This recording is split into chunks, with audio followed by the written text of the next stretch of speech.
Oke sahabat semua, malam ini luar biasa.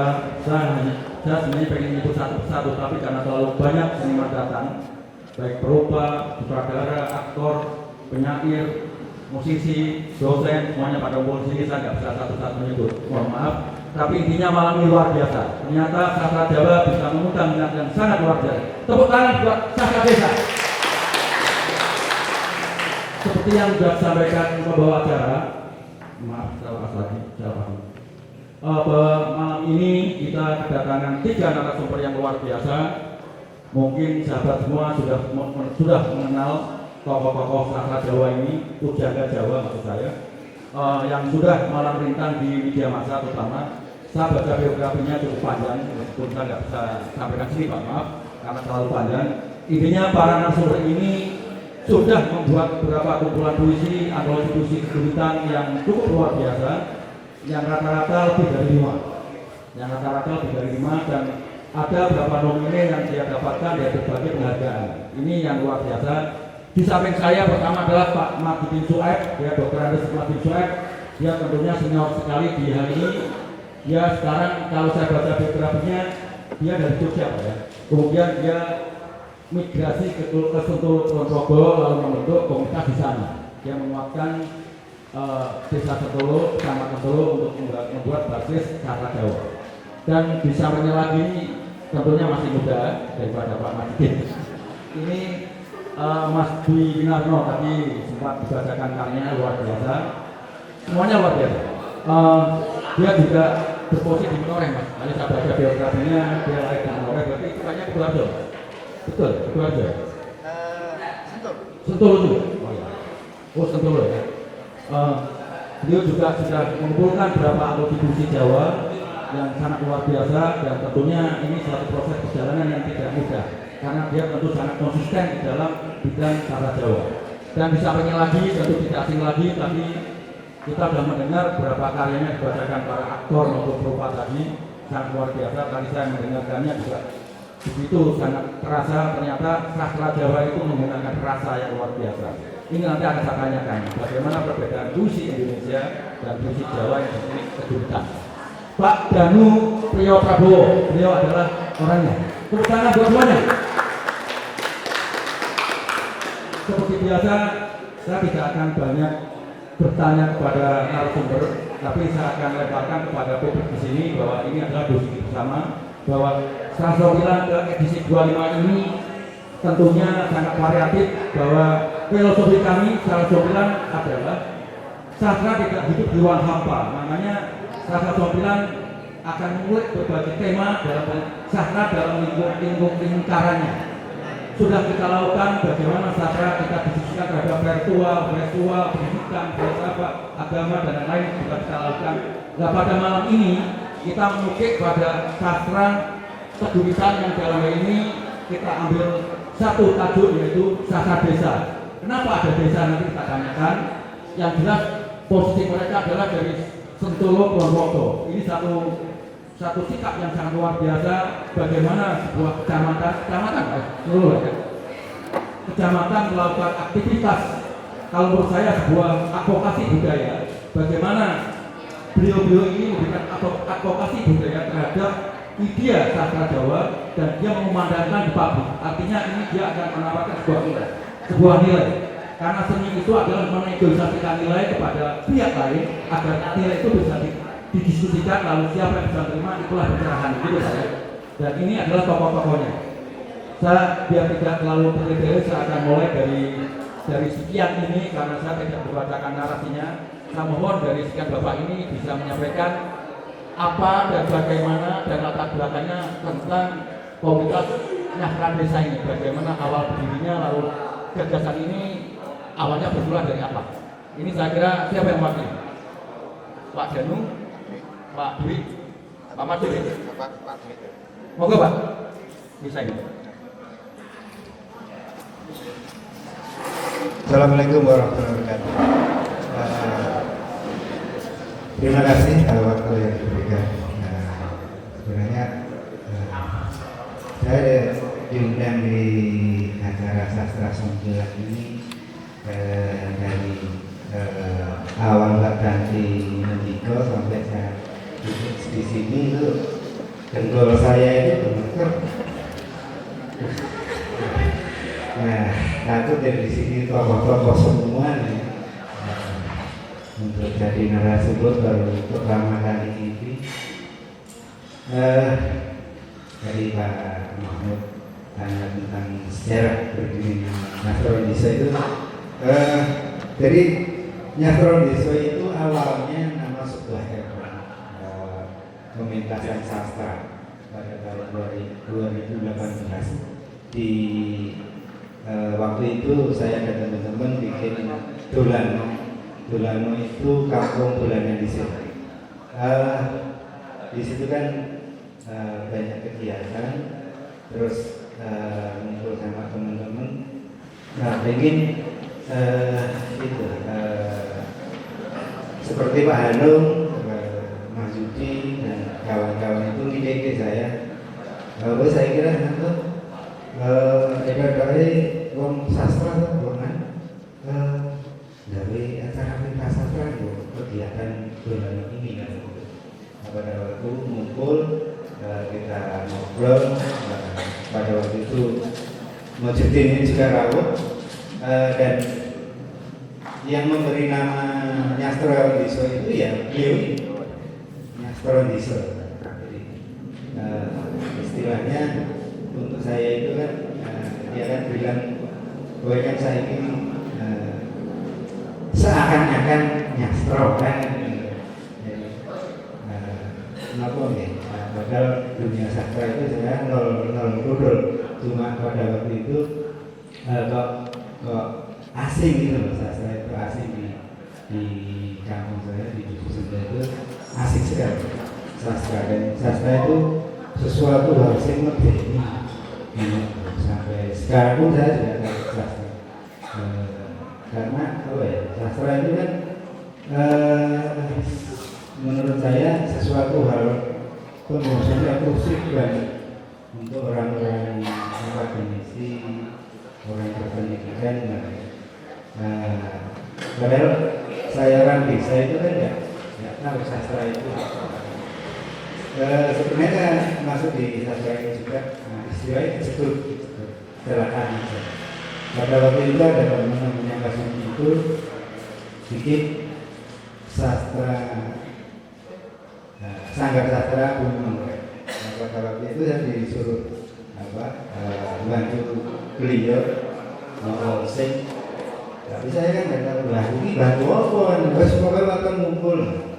Nah, ketika itu pada waktu itu nanti terus harus lalu nyanyi, lalu musiknya waktu mas aku nyanyi beda ya.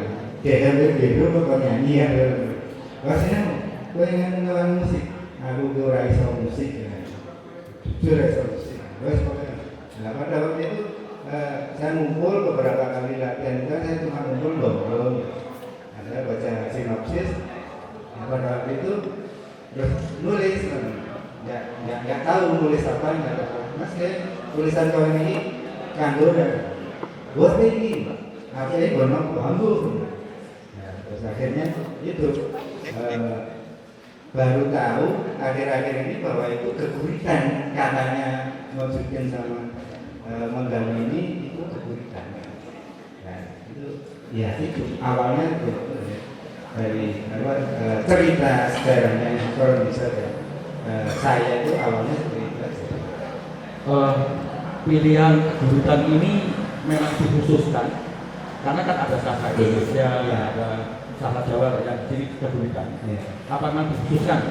Tidak ada artinya bagaimana? Ketika jatuh pilihan pada sastra Jawa ini. Cuma kalau saya pribadi itu dilarang saja. Jadi saya nulis awal itu misalnya nulis bahasa Jawa, dan saya tidak tahu bahwa itu keguritan itu tidak ada. Saya tidak tahu, cuma saya nulis judulnya sesuai dengan pementasan pada waktu itu. Saya nulis. Nah, akhir-akhir itu baru tahu bahwa oh itu keguritan kan ya.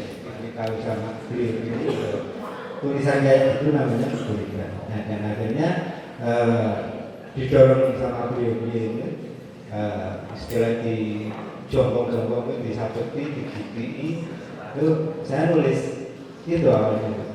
Oke, Mas Dwi, saya kira cukup bisa kita tangkap. Tapi saya pengen ke Pak Marjuki, Pak Marjuki nih.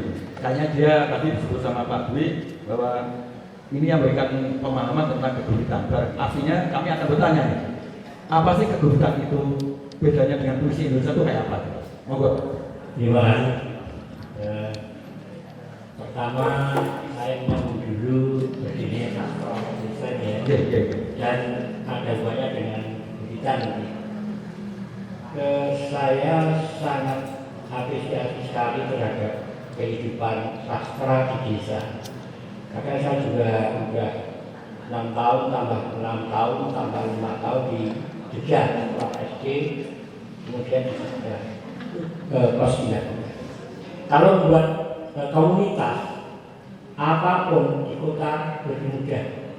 Artinya, seandainya saya buat komunitas di mahasiswa metro, mahasiswa Riau, mahasiswa mana, itu lebih mudah.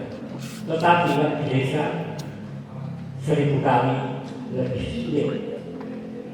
Ternyata di daerah Bisil ini, Bisil yang sebelumnya sudah merespon ada festival belajar anak-anak, dan saya punya teman namanya Dwi Narma, itu ketemunya di lomba penulisan, kemudian berwianan dengan saya. Nah, dari wianan itu saya tuntun, mungkin tidak terasa. Dia pertama kali ngomongin tentang golek ana pok pucuking tampah, gitu. Pok pucuking tampah. Pok pucuking tampah itu kan enggak ada. Nah, kemudian saya teruskan dengan judul keguritan pok golek apa pok pucuking ali-ali. Kemudian bertulisan kemudian dijawab lagi oleh Mas Bintang.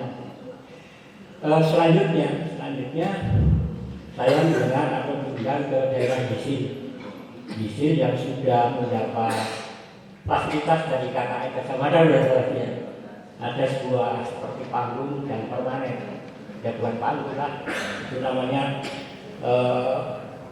cara desa jenenge rata itu, kemudian di belakangnya ada seperti situs suatu numpang ya, nah itu suatu numpang.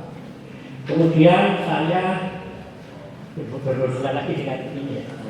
Saya tidak sengaja waktu itu jujur batu dari 80 judul itu batu itu judul batu itu puisi yang paling lahir karena susah. Mau puisi apa? Ternyata itu disukai orang umum, artinya orang yang tidak berlatar belakang sastra, punya latar belakang kejawan. Nah ini guritan itu terus terang ya, dalam periode sekarang yang saya alami itu seolah-olah terjemahan dari puisi Indonesia.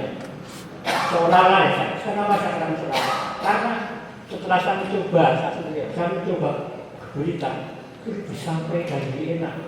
Dan tradisi saya kalau enak itu tidak tergesa dari saya, tidak tergesa saya berikan pada orang lain. Tak simpan, tak baca, tak simpan, lebih enak. Kenapa? Karena bahasa itu saya bahasa Jawa.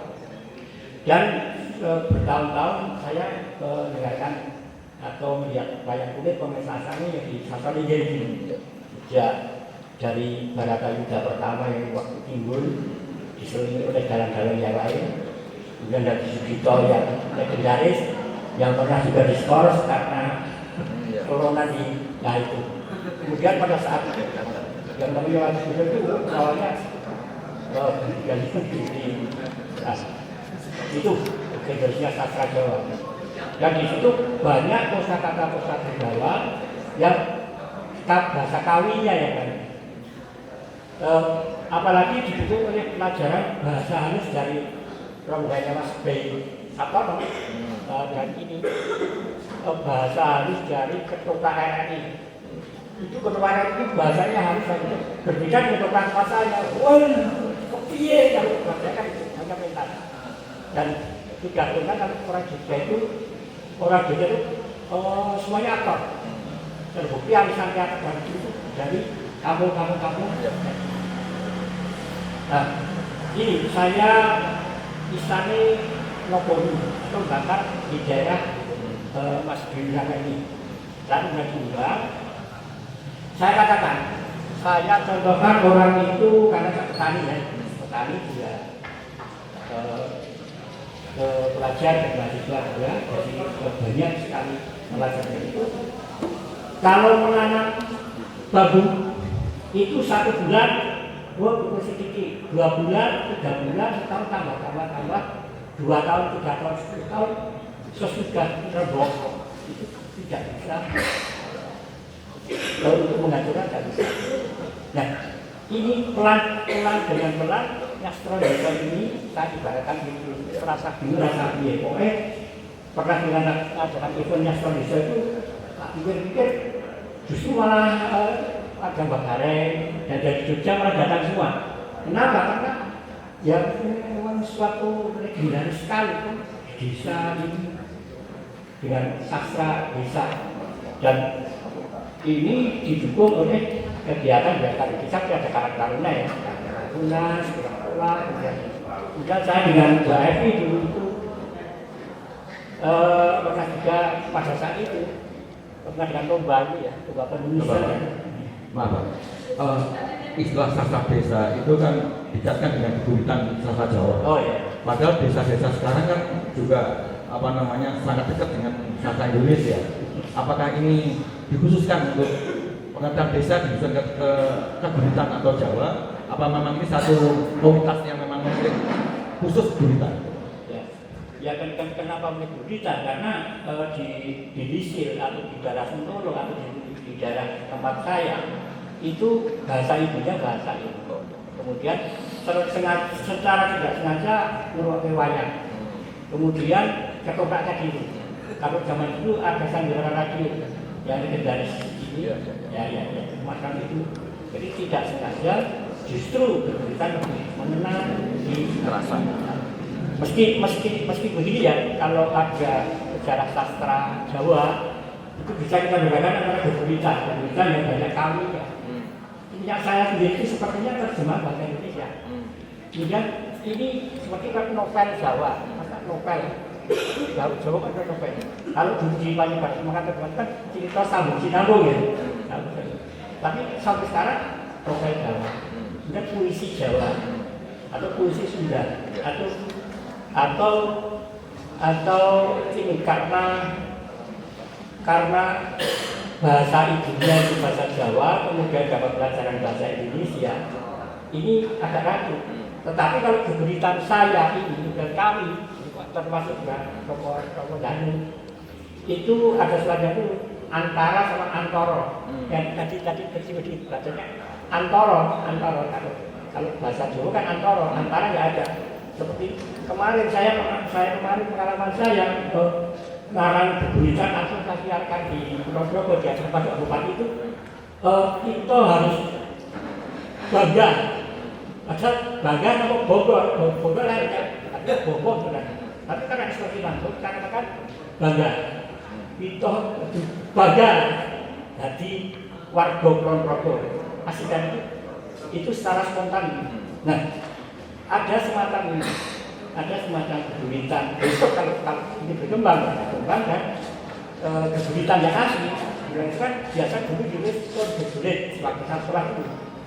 Dan ada ciri-cirinya kalau saya boleh mencandra itu kalau keburitan asli itu berapa persen ada kawi, gosok kawinya itu harus ada. Kalau sekarang ada komputer kan, kopi pasti berapa, yang asli berapa. Barangkali suatu saat kalau ini berkembang dan beliau para Jawa itu kan bahaya dan kejam dan ini tidak bisa dilanggar. Itu suatu saat akan ada guritan yang guritan zaman dulu yang banyak kami. Kemudian ada guritan milik saya. Jadi Jadi terus terang dari terjemahan bahasa Indonesia. Ya, seperti itu. Oke. Memang agak untuk ukuran kami ya yang biasa menggunakan sastra Indonesia memang agak butuh waktu untuk menyerap. Barangkali Pak Daru mau melengkapi Pak. Saya menambahkan apa yang sudah disampaikan oleh Pak Marsudi. Jadi pertanyaannya kan apa bedanya keguritan dengan puisi? Ya. Dalam tradisi sejarah, tradisi dan sejarah sastra Jawa, memang yang disebut keguritan yang sekarang ini berkembang itu adalah sesuatu yang baru. Sebenarnya dimulai pada awal-awal abad 20 ya, terutama ketika Balai Pustaka itu mulai gencar menerbitkan buku-buku berbahasa daerah, apakah itu Jawa, Sunda, Bali, itu awal perkembangan. Memang ada pengaruh dari barat, ya, dari barat. Tetapi di dalam sejarah sastra Jawa itu sebenarnya sudah ada yang namanya keguritan. Kalau dalam pemahaman saya, pemahaman juga banyak orang, keguritan itu ada dua, keguritan tradisional dan keguritan modern. Keguritan tradisional tadi sudah disampaikan oleh Pak Marsudi, yaitu mesti selalu diawali dengan kata sun gegurit. Tapi di dalam perkembangannya dan sekarang ini yang kita temui, apakah itu tadi yang dibacakan atau yang dipublikasikan di banyak media itu sebenarnya adalah keguritan yang sudah berbeda dengan keguritan tradisional. Yang membedakan puisi, ya, puisi dengan tembang. Ya, tembang itu kan juga puisi itu sebenarnya. Tembang, mau copat itu kan puisi.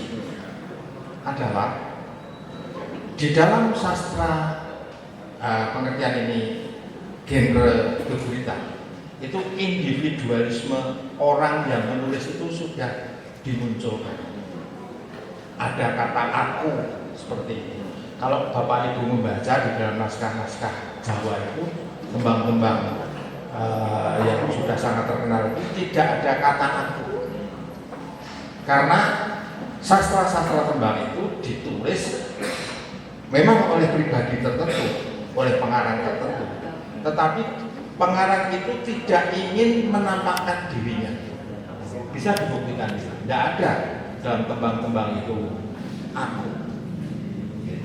Tetapi di dalam keguritan itu muncul karena pengaruh dari modernisme melalui Balai Pustaka. Ini tentu saja bukan sesuatu yang menurunkan derajat dari sastra Jawa dalam hal ini melalui bahasa Jawa, tidak. Karena kalau kita lihat sejarahnya Jawa itu pokoknya opo wae sing apik mlebu ning tanah Jawa ditopo. Gimana? Agama atau religi atau kepercayaan. Dulu sebelum ada agama-agama Hindu atau kemudian agama-agama Samawi, Islam, Kristen itu tidak ada masalah. Sudah ada kepercayaan kepada sesuatu yang lebih dibandingkan dengan manusia dan menjadi kekuatan. Ketika Hindu masuk, diterima karena unsur-unsur baiknya diterima. Akhirnya muncullah kemudian menjadi karya seperti Bharatayuddha, taruh dari India. Islam masuk, diterima karena memberikan sesuatu yang berharga, baik. Kemudian muncullah karya-karya yang berjenis suluk. Suluk itu bukan yang untuk dalang itu ya. Suluk itu yang berkaitan dengan apa ya istilahnya, kalau saya mengatakan itu unsur apa ya, religinya itu kuat. Kemudian masuklah agama-agama Kristen misalnya, diterima, semua diterima. Asal itu baik, asal itu baiklah. Kemudian membangun kebudayaan Jawa itu seperti yang sekarang ini kita terima. Itu menjadi satu kekuatan kebudayaan Jawa itu yang terus menerus berinovasi. Sebenarnya tidak ada istilah sastra Jawa itu akan mati dan sudah tidak. Sesuai dengan zamannya. Karena kita punya istilah menurut zaman kelakon. Jadi orang Jawa itu selalu berevolusi terus-menerus karena orang Jawa itu selalu berpikir ya, mencari strategi bagaimana hidup tenteram. Itu konsep pokok dari Jawa. Itu bertransformasi muncul di dalam karya-karya yang modern, keguritan misalnya, juga kemudian genre-genre yang lain seperti cerita cekak, novel, dan sebagainya, drama, itu muncul. Sehingga itu menjadi satu kerinduan pada akhirnya. Ketika pada titik tertentu orang Jawa kehilangan momen di dalam kehidupannya karena masalah sosial ekonomi atau masalah-masalah yang lain, dia pasti akan melulu lagi ke sana. Jadi mahkota kebudayaan Jawa itu sebenarnya pada sastranya. Karena melalui itu, sastra itu kan sebenarnya apa yang dipikirkan, hasrat, keinginan orang Jawa itu dituliskan, termasuk keguritan itu. Jadi kadang-kadang apa yang dikatakan oleh Pak Marsudin tadi benar. Karena dengan sen Jawanya, dia bisa menuliskan sesuatu yang tidak bisa dituliskan dalam bahasa Indonesia. Bahasa Indonesia tadi dicontohkan, aku bangga. Nek diwaca karo basa Jawa, aku bangga. Bangga niku menapa tegesipun tak sampun sami basa. Bangga niku menyerang kok. Tegesipun sampun bangga. Nah, inilah menjadi satu proses pencarian yang terus-menerus yang dihadapi oleh generasi sekarang terhadap sastra Jawa.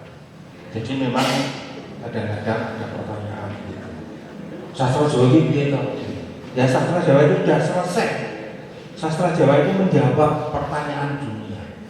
Gitu. Saya sering ditanya, dibenturkan misalnya dengan filsafat Barat. Ya. Karena filsafat Barat itu memang pada titiknya akan bertemu juga seperti sastra Jawa. Tapi kalau Barat itu mencari dari luar, kalau Jawa itu dari dalam keluar. Nah, kadang-kadang kita selalu mengatakan jelai sastra Jawa saya itu. Karena kadang-kadang kita ini tanpa sadar sudah masuk dalam dunia yang kesusu.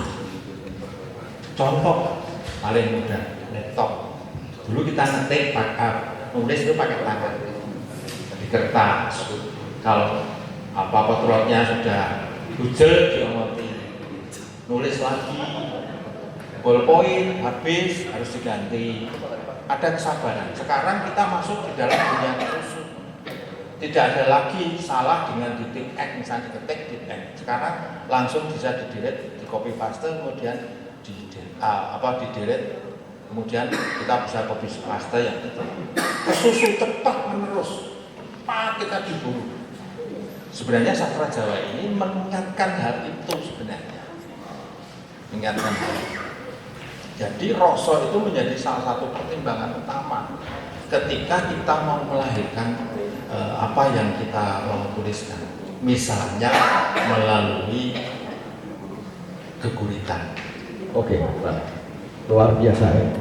Ada hal yang bisa kita simpulkan, tapi ada dua yang menarik bahwa sastra Jawa lama itu tidak pernah menggunakan aku disembunyikan. Ini kayaknya semacam etika ya, atau kearifan tersendiri ya. Kemudian ketika sastra Jawa masuk ke era modern lalu muncul kata aku, begitu Pak ya. Mungkin ini sebagai mungkin ekstensi dirinya masuk. Dan satu lagi ada kata mutiara yang bagus sekali bahwa sastra Jawa itu mahkota budaya. Ini saya kira luar biasa. Dalam konteks mungkin saya barusan kali ini bahwa sastra Jawa adalah mahkota budaya. Barangkali ini bisa kita telusuri maknanya karena Jawa itu rasa. Saya diingatkan ketika Teguh Karya kuliah di Asnawi tahun 50-an. itu tidak diajarkan acting oleh lembaga Asrafi, tapi hanya untuk mendengarkan gending, karena yang diolah rasanya. Ini saya kira metode-metode Jawa yang masuk kemana-mana, bahwa Jawa ini sebenarnya diam-diam sudah masuk ke dunia film, acting, sastra, lagu, dan lain-lain. Mungkin semangatnya yang mungkin berbeda per era ya. Dan satu lagi yang ingin saya tanyakan Pak, sebelum nanti saya lempar kepada Bapak Basdoyo maupun Mas ini, karena kita semuanya juga rata-rata yang hadir di sini itu orang kreatif dari berbagai lintas disiplin ilmu dan seni. Apakah menulis keguritan itu sebagai orang Jawa, sebagai ibu bahasa kita, atau mungkin karena kita ada terpengaruh sekolah di SD, SMP, SMA sudah berbahasa Indonesia, itu apakah menggunakan kerangka berpikir bahasa Indonesia dulu baru dikorek diterjemahkan Jawa, apa langsung? Karena saya sendiri sebagai orang Pantura, saya Semarang Pak, saya nggak bisa merasakan bagaimana menulis tentang yang menyebutkan suhu, tuhu, nggak apa-apa. Tadi saya tanya Pak Oka, tuhu itu apa Pak? Oh sangat. Nah itu loh. Jadi kalau tidak masuk ke kultural betul, saya kira nggak bisa menulis dengan apa namanya roh sastra Jawa. Apakah mungkin bisa diindonesakan dulu baru dijawakan? Mungkin di antara tiga pujangga ini apakah sama prosesnya? Moga Pak, mungkin dari Pak Dalu dulu. Saya akan jawab. Saya selalu mengatakan berkali-kali di tempat-tempat yang berbeda. Yang membedakan orang Jawa, Mas, bukan rasis ya. Orang Jawa dengan non Jawa itu sebenarnya hanya pada 4 dalam ucapan, 4 bukan 5, 4. Kita bisa mengucapkan cetro ya, tapi kita bisa mengucapkan kito, yang satu pakai th ya, tro, dan satunya lagi to. Kita bisa mengucapkan geduk ya toh, tetapi pada satu sisi kita bisa mengucapkan beduk, do dengan dh. Jadi kalau kita bisa melihat sekarang ini, menurut saya bukan satu kesalahan ya, tapi satu pemahaman yang bergeser. Tadi saya mendengarnya saya ya, maaf ya, bukan saya. Jadi kalau kita sudah mengucapkan misalnya begini ya, aku wedi banget misalnya, itu kan betul. Tapi sekarang ini banyak anak muda mengatakan, aduh, aku wedi banget gitu. Nah, kenapa? Berpamu ini benar wedi gitu. Itu sudah sangat membedakan antara wedi dengan wedi. Wedi itu takut, wedi itu pasir. Aku wedi banget, kita ini menungso itu wedi. Misalnya. Jadi hal-hal esensial itu yang menjadi sesuatu yang membedakan. Lalu satu lagi yang perlu saya tambahkan. Sebenarnya kita semua tahu,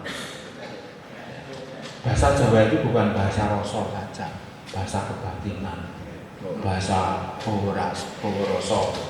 Memang kalau kita marah pakai bahasa Jawa kromo itu tidak akan bakal marah ya. Saya sama Pak Mahfud sedang marah, saya pakai bahasa kromo nggak jadi marah. Dan saya ya gurat ya. Dan saya penjenengan segawan gitu. Lalu orang yang mendengar, wah ini lakonnya apa ini? Enggak, tidak jadi marah. Saya katakan, bahasa Jawa itu juga bahasa teknologi, bahasa teknik. Bapak Ibu, saya mau tanya sekarang, percaya nggak bahwa Borobudur Candi Prambanan itu ketika dibuat bukan dengan bahasa alien atau bahasa orang-orang dari India waktu itu? Teknik, ya, arsitekturnya, pembuatannya dan sebagainya itu perintahnya pakai bahasa Jawa. Itu artinya apa? Sekarang kalau ada orang mengatakan bahasa Jawa itu tidak bisa dipakai untuk teknik, itu saya kira pemahaman yang perlu diluruskan kembali. Karena apa? Nanti kok gawe Borobudur ini yang gue sopo, pasti bahasa Jawa. Nanti kok gawe Candi Prambanan yang rumit itu ya, tegak lurus gitu dengan batu-batu seperti itu ya, pakai bahasa apa?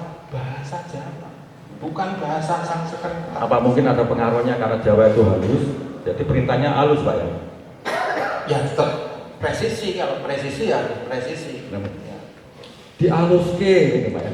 Ya pada waktu konteks tertentu tentu saja bahasa itu harus bisa ditempatkan. Maka unggah-ungguh itu menjadi bagian penting di dalam kebudayaan Jawa. Dengan orang tua yang belum dikenal atau dengan orang yang belum kita kenal, kita pasti pakai bahasa kromo.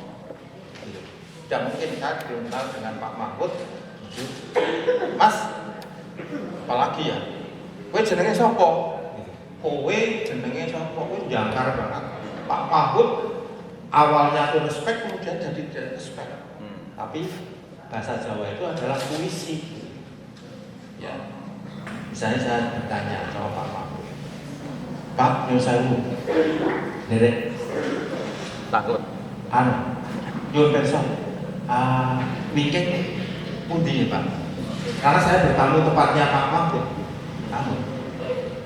Orang Jawa langsung tahu maksudnya wingking itu bukan halaman belakang, tetapi pekiwan. Itu puisi. Sebenarnya bahasa atau orang Jawa itu sejak lahir diajarkan mengungkapkan sesuatu dengan cara tidak langsung supaya kena apa yang menjadi inti persoalan. Di rumah PC dijawab. Pasti jawabnya, oh, monggo penjenengan tidak mau langsung panggil belok kiri. Menika panggilan itu. Saya tidak akan bertanya kepada Pak Mahfud ketika pertama kali datang ke rumahnya. Pak Mahfud, ya saya, aku belum yo nganu nang pekiwan ndi gone. Wah, bocah iki urakan dan seterusnya. Urakan itu juga ada tempatnya, bukan berarti kita tidak mengakui keberadaannya. Jadi hubungannya dengan Nyastro Desa, kita itu punya dua unen-unen. Adoh ratu, cedak watu. Ya, adoh ratu, cedak watu. Desa mawa tata, negara mawa cara. Jadi kalau ada anggapan misalnya berkaitan dengan masalah kenegaraan politik, Indonesia itu chaos. Orang Jawa tidak akan pernah gelisah dengan hal itu. Karena apa? Wong desa wis duwe carane dhewe, carane urip. Maka ada dua sebenarnya Jawa itu ada polarisasi. Ada polarisasi antara yang halus dan yang kasar. Tetapi itu tidak bisa dipisahkan. Adoh ratu, cedak watu. Misalnya negara itu gonjang ganjing, orang desa tidak akan pernah takut untuk menghadapinya karena sudah mempunyai kearifan lokal yang selama ini mungkin tidak pernah kita sadari sebagai suatu kekuatan spiritual. Itu yang menjadikan Nyastro Desa atau kegiatan bersastra itu sangat penting di dalam kehidupan kita. Kadang-kadang karena kita dikejar oleh kebutuhan ekonomi yang sifatnya profan gitu ya, itu kadang-kadang kita melupakan itu. Kita lihat satu lagi yang saya mau sampaikan. Bisa disingkat sedikit Pak? Ya, sedikit saya sampaikan. Jadi sebenarnya kalau kita lihat sejarah gitu, sejarah dalam kebudayaan Jawa, dalam disertasinya Romo Kuntoro itu sudah ditulis. Jadi misalnya Merapi Merbabu itu dulu adalah pusat-pusat, kalau sekarang ini sekolahan, padepokan. Maka ditemukanlah misalnya kemudian menjadi disertasi Arjuna Wiwaha oleh Romo Kuntoro itu versi Jawa, bukan versi Bali. Ditemukan di daerah Boyolali sana. Bukti konkret berikutnya, ketika UII itu mau membangun kampus baru di Jalan Kaliurang itu, ketika mau membangun fondasi apa, kemudian ditemukan di situ satu situs candi yang agak lengkap. Itu membuktikan bahwa sebenarnya kebudayaan Jawa itu tidak otomatis muncul dari keraton, dari pusat kebudayaan, ada plan pusat kebudayaan, tapi muncul dari bawah, dari desa, ya, dari desa, kemudian masuk ke keraton, distilisasi, ya, seperti itu. pemikirannya dipercantik. Jadi kalau kita sering mengatakan itu, dan menjadi anekdot menurut saya, karena saya tidak melakukan. Ketika kita hidup dalam kesulitan, wong-wong roy, nang desa-desa itu berguru sama orang yang sebenarnya kalau di desanya itu lucu gitu, tapi dipercaya gitu, dipercaya, iso bisa menyelesaikan masalahnya. Apa yang dikatakan oleh orang itu diikuti, gitu. Ya enggak? Misteri dalam kehidupan kebudayaan Jawa itu ada di situ. Terima kasih. Oke, ada sedikit saya simpulkan menarik tadi bahwa Jawa itu puisi karena penuh dengan simbol, tidak langsung mengucapkan, kalau istilah bahasa efektif, tidak langsung menggunakan bahasa efektif, tapi bahasa simbolis ke belakang dan lain-lain. Saya kira ini sudah jelas karena tadi Pak Danu cukup panjang lebar menjelaskan tentang kesulitan, salah jawab dan lain-lain. Biar nanti semuanya bisa menjawab. Silakan kepada bapak-bapak dan ibu sekalian mau bertanya. Kita kasih waktu, kita kasih poin 3 orang dulu. Siapa yang mau bertanya? Pak Oka, Pak Merit Hendra, satu lagi siapa? Oke, dan boleh Pak Oka dulu, nanti yang satu lagi nyusul. Oke Pak Oka, cepat Pak. Saya lebih kepada keguritannya tadi. Kita membacakannya dan saya menangkap bahwa ada banyak varian tema dan varian cara mengungkapkan. Kebetulan bahwa bertiga ini kan tadi penciptanya. Nah, kemudian bisa menceritakan 1-2, misalnya Mas yang paling muda, Mas Bima Minarno, di atas 40 dengan. Iya. Sekarang saya mau tanya pada dengan sekarang ada yang di sini umurnya di bawah 40?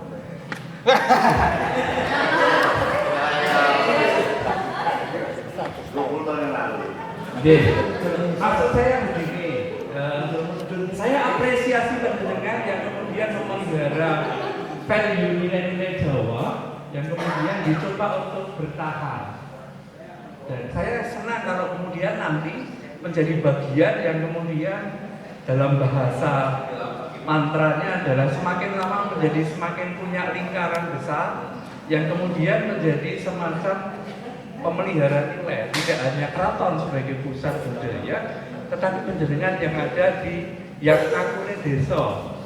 Tetapi kalau saya melihat ini itu kutho banget, meskipun rumahnya desa gitu ya. Nah, saya ingin bertanya di sejarah penciptaannya tadi, misalnya Mas Danu ya, Mas Dwi, Semar tadi ya, Mas Dwi itu Semar ya. Yang tadi saya tambahkan di bagian akhir ya, supaya ada value, tetapi mungkin penjenengan dengan melihat Semar itu unjuk kan waktu itu penciptaannya seperti apa. Terus Mas Majuddin Sueb ini orang yang anteng, kemudian menangkap kejadian pas bapaknya Srikso kemudian tulis geblake bapak gitu. Itu mestinya ada sesuatu yang kemudian dituliskan. Ya. Kemudian tadi Mbak Ana mengatakan beliau orang Dewan Kebudayaan ya betul. Mesti kuno banget atau desa banget. Sejarah penciptaan penjenengan tadi saya bacakan juga ya. Terima kasih Mas. Oke, disimak dulu, sudah direkam masing-masing ya proses penciptaan. Moga Pak Hendra. Saya langsung saja mau bertanya kepada 3 narasumber. Setelah saya mendengar pemaparan dari Panjenengan Sedaya yang saya hormati, betapa tinggi luhurnya sastra Jawa, budaya Jawa, budi pekerti Jawa. Saya mau tanya, nanti monggo silakan siapa yang mau menjawab silakan. Aplikasi terhadap anak-anak sekarang, anak-anak milenial, terutama aplikasi tentang Jawa yang sudah panjenengan paparkan tadi di tingkat SD, SMP, SMA dan mahasiswa. Karena kalau pemaparan Jawa sangat luar biasa sampai ke Prambanan, Borobudur dan sebagainya, ternyata itu pakai bahasa Jawa. Mau jadi secara ini nun sewu, iki mau kita iki mau dur banget, gitu. Tekan lagi itu, coba lagi sisi kayak. Terima kasih. Pak Merit, Satu lagi siapa? Monggo. Ini aktor kita ini. Monggo. Betul. Nyastro desa ini saya berpikir bukan dalam artian masing-masing desa atau berkonotasi negatif, udik, lemah, kecil. Nah persoalannya kalau bicara pengembangan sastra Jawa dalam hal ini keguritan misalnya, saya lebih condong kepada kuantitatif. Artinya dekok tulare wakesik, persoalan kualitas nanti disisili bobot siji gitu. Nah, dalam kegiatan Nyastro Desa ini apakah sekian kurun waktu ini sudah ada bukti untuk itu? Artinya memunculkan sastrawan-sastrawan muda yang mau berkarya, satu, kemudian mau juga proaktif keluar bergaul dengan komunitas-komunitas yang lain, karena literasi memang penting, tetapi komunikasi dengan sesama sastrawan itu juga jauh lebih penting. Makanya apakah perkembangannya sampai saat ini sudah terlihat munculnya sastrawan-sastrawan muda, dalam hal ini mungkin dari lingkup yang kecil, bergurit ria untuk di sastra desa khususnya dari Sutur. Betul. Tepuk tangan buat semuanya. Tiga pertanyaan tadi saya kira berbeda-beda dan bisa dijawab dengan dengan jawaban yang mungkin bisa memberikan warna yang berbeda-beda. Tadi Pak Oka, saya kira ini kan jelas ya. Kemudian Pak Murid juga sudah saya sampaikan, terus tadi barusan yang terakhir saudara kita juga cukup jelas. Saya mulai dari Pak Marjuddin dulu. Mungkin mau dijawab yang mana, Pak Murid dulu apa yang lain dulu, monggo. Terima kasih. Belum agak terlupa, maka biasanya yang terakhir tadi dari Pak Murid untuk memasarkan bahasa Jawa atau tata krama Jawa pada generasi milenial. Nah, jadi sebenarnya kita itu bisa disalahkan kalau kita anak-anak baru, generasi seks, generasi kita bagi dan milenial. Nah, itu lagi lebih itu lagi itu generasi seks. Generasi seks itu kadang-kadang kita sepertinya dalam konteks sehari-hari pada ponakan saya itu punya ibu, meskipun itu adik saya, itu terhadap saya mengatakan jangan dek, itu bahasa nek cara Jawa. Kayak nggak maknanya, padahal itu adik saya yang mengatakan pada anaknya itu bahasa ke. Jadi bahasa itu saya punya saudara juga secara ini terhadap saya itu ponakan, jadi mar gitu ya. Ya mar dan pada mbak saya yang sudah punya cucu kebrik, terus kau dibrik, padahal sebenarnya itu bahasa ke anak ini. Seharusnya kalau itu teruskan itu anaknya, aku lebih kali itu anak. Ya, itu kesalahan kita sebenarnya. Nah, kalau saya punya ipar ya, punya ipar. Nah, ipar itu biasa ipar tua itu nek cara keluarga itu ipar itu laknat. Bicara rumah saya tidak tahu. Ipar itu laknat, ipar itu itu laknat. Itu saya wedok itu laknat itu tertutup. Laknat itu kutukan. Oh, kutukan. Jadi kalau dikeloni itu jadi kutukan. Nah, saya untuk menjaga itu, saya terhadap IP wedok saya itu putri saya. Ibu wedok. Itu saya tidak bahasakan. Ibu putri saya itu saya gosok. Pokoknya diambil ke sana tergosok itu bahasa kromo ya. Kromo itu ada kan kromo ngaja kromo kan.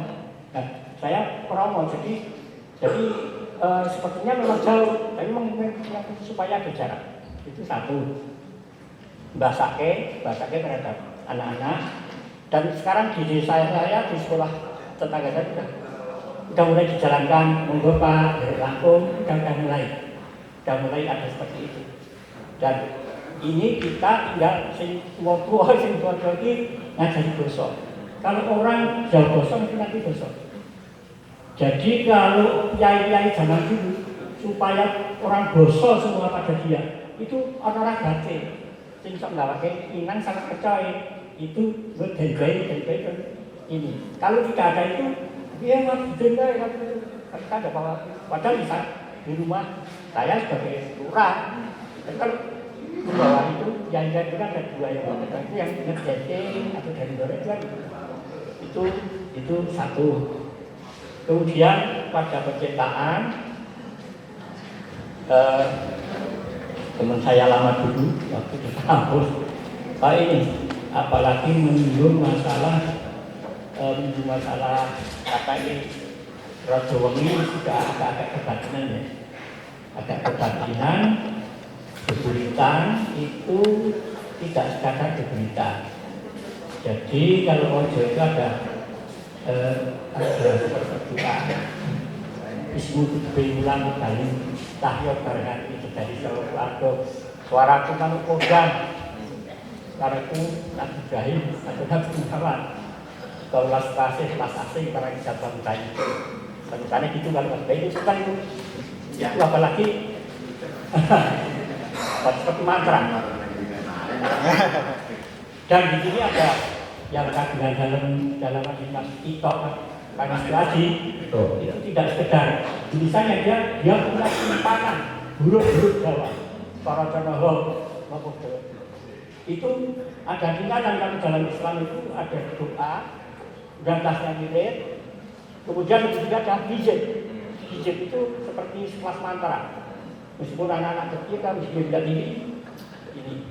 Nah, dan orang Jawa mengenal katuranggan.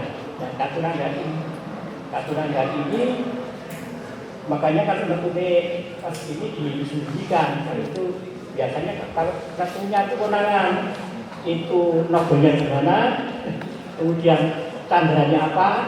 Jadi kalau disebutkan sebenarnya ini bisa lumpuh atau bisa kena aspirasiannya, atau kesaktiannya. Banyak dari ini. Kalau orang Jawa di sini ya Jawa di luar Arab. Dan yang tadi menarik Pak. Kalau Jawa itu bisa melihat rahasia orang lewat hari lahirnya, kemudian fotonya bisa dimantra itu. Begitu ya Mas ya? Nah, ini berkaitan juga dengan geblak tadi. Berbagai dino, kalau ayah saya ya Senin Wage misalnya, itu saya hari itu harus dia tidak berani tampil depan, ini tidak berani mantu, tidak berani hari berbagai. Tapi kalau nanti simbah saya sudah hilang, jadi simbah saya tidak terus-terusan depan mereka, bukan hari berbagai. Apa itu yang dimaksud ilmu titem itu Pak? Saya pernah mendengar istilah itu. Apa terkait itu Pak? Ya, itu kita terhadap apa kita dengan unik atau kita punya bid'ah. Tapi ini ya ilmu itu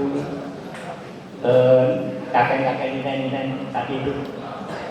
Kemudian saya teruskan dalam penulisan saya.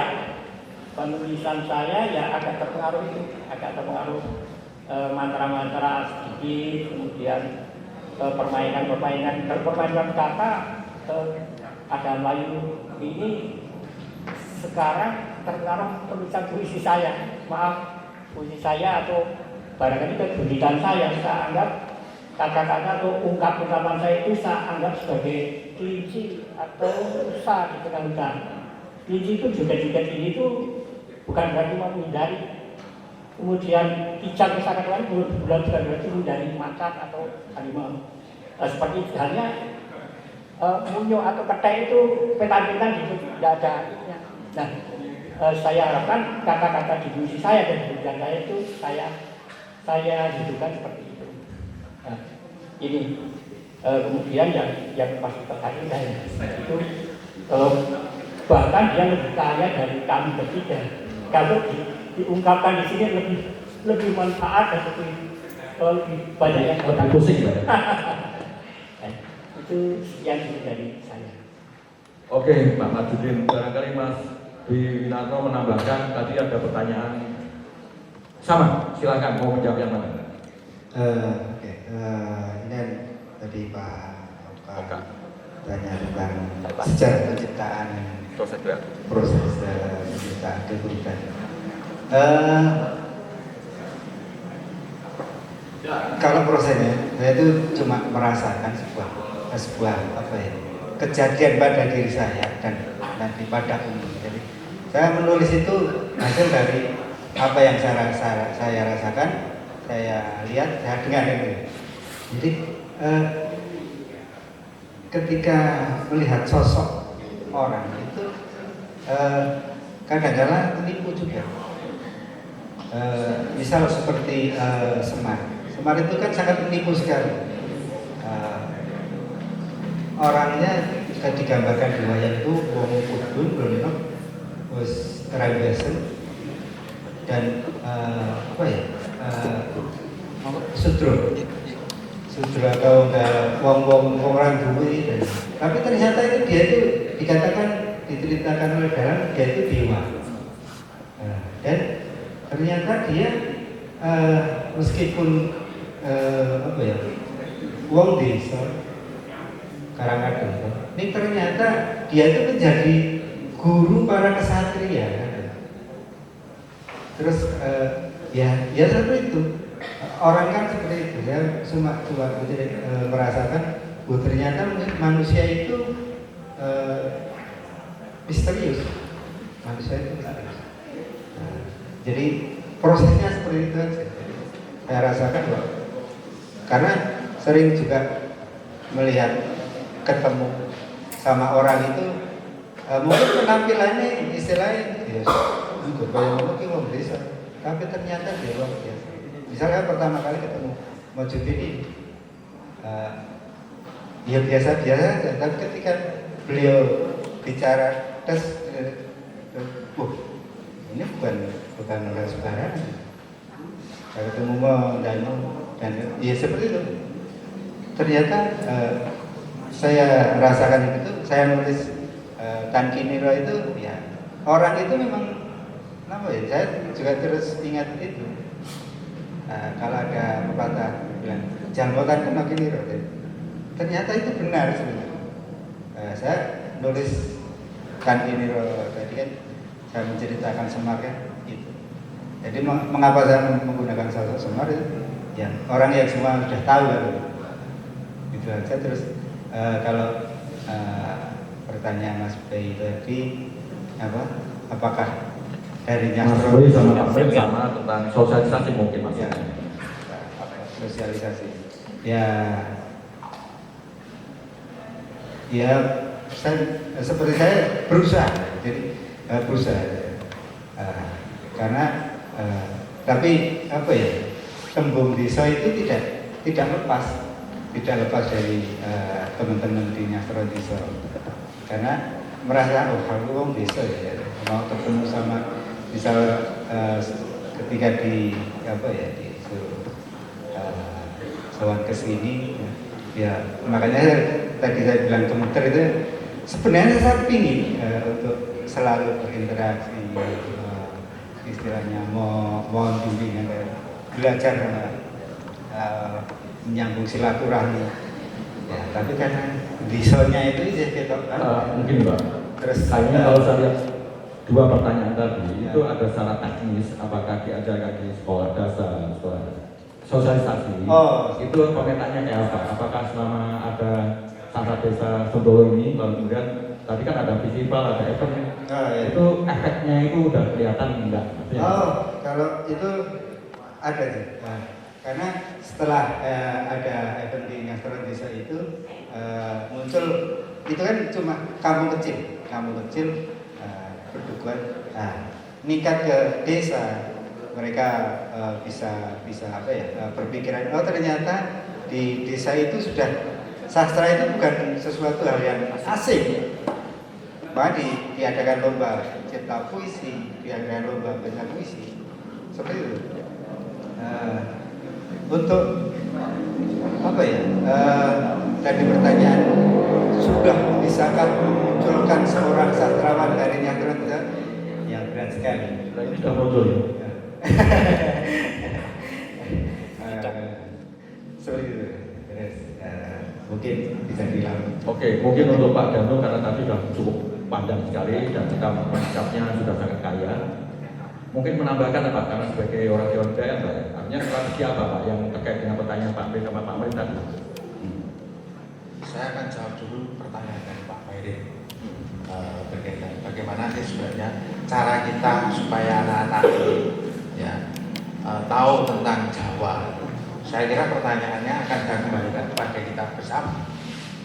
Apakah di dalam keluarga kita, entah itu di kota atau di desa, terutama keluarga-keluarga muda itu, menggunakan bahasa Jawa sebagai alat komunikasi antara bapak dengan anak, anak dengan bapak atau dengan ibu, menggunakan bahasa Jawa atau bahasa Indonesia. Saya melihat banyak sekali sekarang ini baik di kota maupun di desa, keluarga-keluarga muda ya, berkomunikasi dengan anak, dengan istri itu bukan dengan bahasa Jawa, tapi dengan bahasa Indonesia. Bahkan bahasa Jawa yang saya ngaturi, bapaknya itu tidak lagi dengan bapak, tapi ayah. Gitu. Ayah misalnya. Kalau di tengah keluarga kita tidak dibiasakan menggunakan bahasa Jawa, ya, lalu kita hanya memasrahkan kepada sekolah sejak SD, SMP, SMA, saya percaya 99% gagal. Jadi pertanyaan dari Pak Merit ini menurut saya sangat penting untuk kita pahami bersama. Kalau keluarga itu sebagai basis kebudayaan Jawa, kita leluri, kita lestarikan, saya percaya anak-anak kita nanti dengan banyak hal tadi kita bicarakan, dia akan belajar. Contoh real, ya saya Pak Merit, saya bukan maksudnya kalau di Borobudur itu kan ada Kamadatu, Rupadatu, kemudian Arupadatu. Saya tidak ingin sampai ke Arupadatu, tetapi antara Kamadatu dengan Rupadatu, ya, gitu. Jadi saya ingin mengatakan, kalau dengan anak-anak kita tidak pernah menggunakan bahasa Jawa, ya, apakah itu Ngoko atau Kromo, gitu, itu kita akan kehilangan sense, rasonya. Contohnya, dulu mungkin bapak-bapak itu juga, ibu-ibu itu juga menyadari ketika orang tua kita marah itu tidak dengan gerakan gestur tubuh yang ekstrim, gebrak meja, kowe dikandani misalnya, pulang balik nanti, tapi cukup dengan gestur wajah kita, mata, mulut. Anak-anak sudah tahu di tengah keluarga, ini bapak lagi kok. Anak-anak pasti langsung akan bereaksi, metani diri sendiri supaya apa yang sudah kita perbuat ini betulkah tidak berkenan di hadapan bapak. Sekarang ini tidak, Bapak Ibu, Pak Merit. Karena apa? Kita komunikasinya dengan bahasa Indonesia. Ada nilai-nilai yang hilang di tengah kita, yaitu apa? Membaca sasmito itu melalui basa Jawa. Gitu. Sekarang kan kadang-kadang menjadi anekdot di tengah keluarga kita. Kita berusaha menunjukkan pada anak kita bahwa kita marah.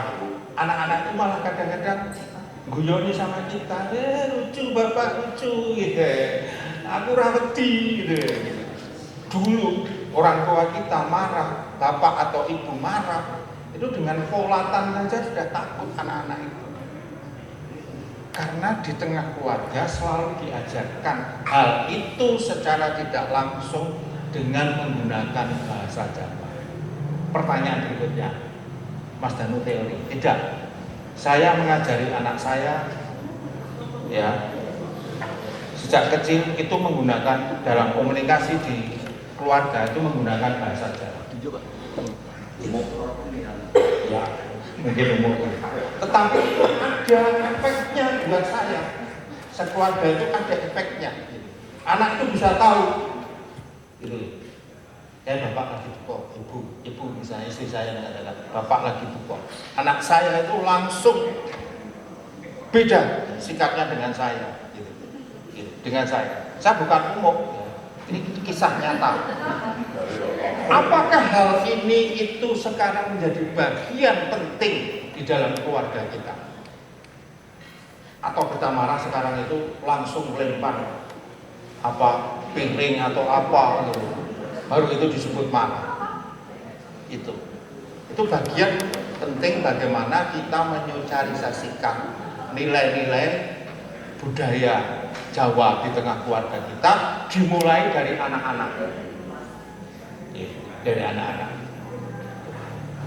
Kemudian pertanyaan dari Pak Oka tadi, menurut saya menarik. Sebenarnya saya itu menulis berbitan itu sebagai ungkapan boleh dikatakan itu doa. Karena kata yang saya tuliskan di situ saya harapkan bernilai positif. Dampak yang membaca, orang yang membaca itu akan terpengaruh. Sehingga saya berhati-hati ketika harus menuliskan kata-kata, pilihan katanya, diksinya harus seperti apa. Itu saya pilih sedemikian rupa supaya kata ini menjadi gaul, bergema di batin orang yang membaca. Karena apa? Inilah ungkapan di mana saya menemukan momen puitik di dalam kehidupan. Sehingga saya misalnya menulis hujan. Kita kadang-kadang bersungut-sungut ketika hujan terus-menerus itu turun. Tetapi ketika hujan itu tidak turun, lama tidak turun, ya sudah musimnya harus hujan, musim rendang itu sudah masuk tapi tidak hujan, kita bersungut-sungut juga. Ketika hujan itu mulai turun, kita bersyukur, wah senang banget. Tapi begitu hujan itu terus-menerus, kita bersungut-sungut. Jadi manusia itu menurut saya, manusia itu anomali, tidak jelas manusia, carpe diem. Jelas itu ketika dia sudah tidak bisa bernapas, membujur, kemudian dikafani, itu sudah jelas, menungso mati. Itu. Jadi proses itu menjadi sesuatu pemahaman yang saya berusaha tuliskan di dalam guritan. Karena apa? Inilah kesempatan saya mencatat dari kalbu yang terdalam, ya, yang melintas di dalam pikiran saya, di dalam jiwa saya, yang mungkin bisa menjadi abadi. Itu Mas. Terima kasih. Oke, menarik sekali. 3 pertanyaan saja sudah menolak. Sudah. Ada lagi yang bertanyakan? 2 orang. Setelah ini akan kami closing. Pertama 2 orang saja dulu. Karena Bramati Nasution.